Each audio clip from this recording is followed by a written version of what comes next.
আজকে আমরা আলোচনা করব জাভাস্ক্রিপ্টের ক্লাস নিয়ে। এই ক্লাস আসলে কি?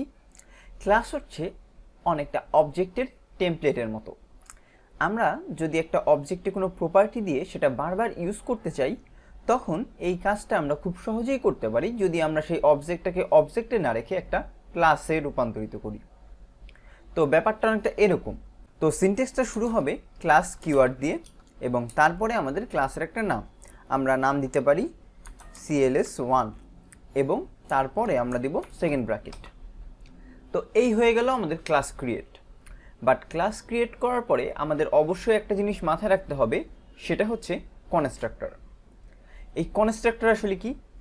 কনস্ট্রাক্টর হচ্ছে ক্লাসের এমন একটা প্রপার্টি যার সাহায্যে আমি ক্লাসের বিভিন্ন ভ্যালুকে অ্যাসাইন করতে পারি এবং এই কনস্ট্রাক্টরটা কল হবে যখন আমরা এই ক্লাসটা ইউজ করতে যাব তখন।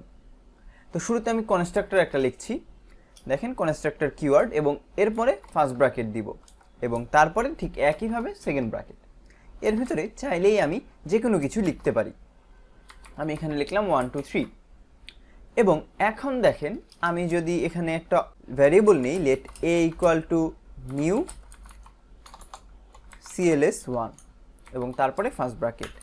তো দেখেন এটা ছিল আমাদের ক্লাস এবং এই ক্লাসের একটা ইউজ আমরা করতে পারি বা একটা অবজেক্টের মতো ইউজ করছি এখানে এই ভ্যারিয়েবলের ভেতরে। এর ফলে যেটা হবে, এই ক্লাসের যেই প্রপার্টি এখানে বলা আছে প্রত্যেকটা প্রপার্টি চলে আসবে আমার এর আন্ডারে। তো এখন এখানে আমি আর কিচ্ছু না করে জাস্ট এই কোডটাকেই রান করব। দেখেন 1 2 3 প্রিন্ট হয়েছে, অর্থাৎ ক্লাসের ভিতরে যখন কনস্ট্রাক্টরটা থাকছে এই কনস্ট্রাক্টরটা অটোমেটিক্যালি কল হয়ে যাবে আমাদের ক্লাসের ইনিশিয়ালাইজের সাথে সাথে। যখনই আমি এখানে ইনিশিয়ালাইজ করছি তখনই এই কনস্ট্রাক্টরটা কল হবে। তো এই কনস্ট্রাক্টরটা দিয়ে আসলে আমরা কি করব? আমরা অবজেক্টে যেভাবে বিভিন্ন ধরনের ভ্যালু দিয়ে থাকি সেই কাজটা কিন্তু এখানে করতে পারি। ব্যাপারটা অনেকটা এরকম। সাপোজ আমি প্রথমে নিলাম একটা ভ্যারিয়েবল প্যারামিটার হিসেবে আইডি এবং তারপরে নিলাম নেম।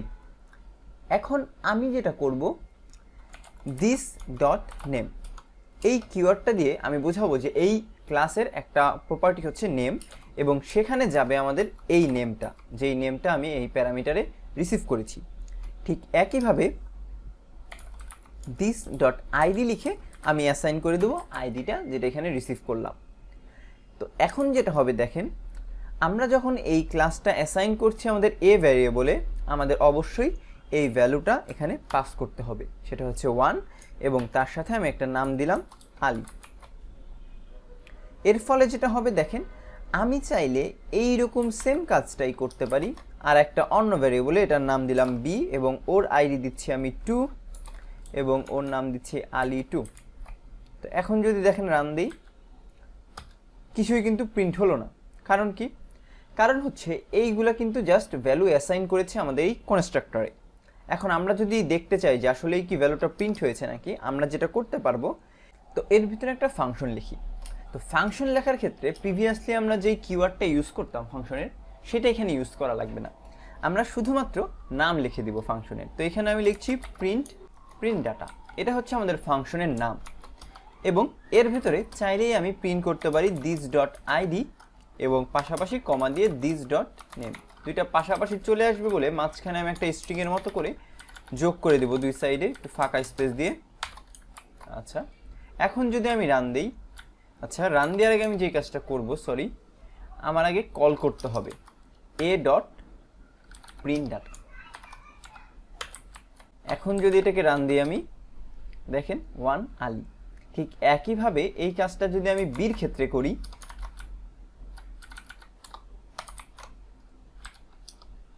বির ক্ষেত্রেও দেখেন প্রপারলি 2 ডট আলী 2 চলে এসেছে।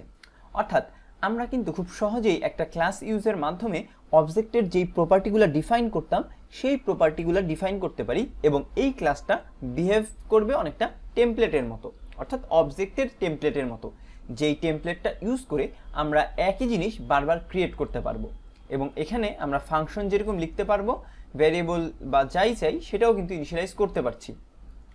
তো এই তো গেল আমাদের বেসিক কাজ। এখন যদি আপনারা দেখতে চান যে আমাদের যে এ এবং বিটা আছে এইটা আসলে কি টাইপের ডাটা, অনেকে ভাবতে পারেন যে এটা হচ্ছে ক্লাস টাইপের, তা কিন্তু না। এর জন্য প্রিন্ট করছি টাইপ অফ এ, এবং এখন যদি রান দিই দেখেন এটা কিন্তু একটা অবজেক্ট, অর্থাৎ জাভাস্ক্রিপ্টে এই ক্লাসটা একটা অবজেক্ট হিসেবে কাজ করবে এবং এটা হলো অবজেক্টের টেমপ্লেট।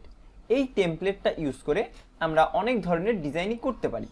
তো আশা করি ক্লাসের বেসিক কনসেপ্টটা বুঝতে পেরেছেন। আজকের ভিডিও এ পর্যন্তই, সবাইকে ধন্যবাদ।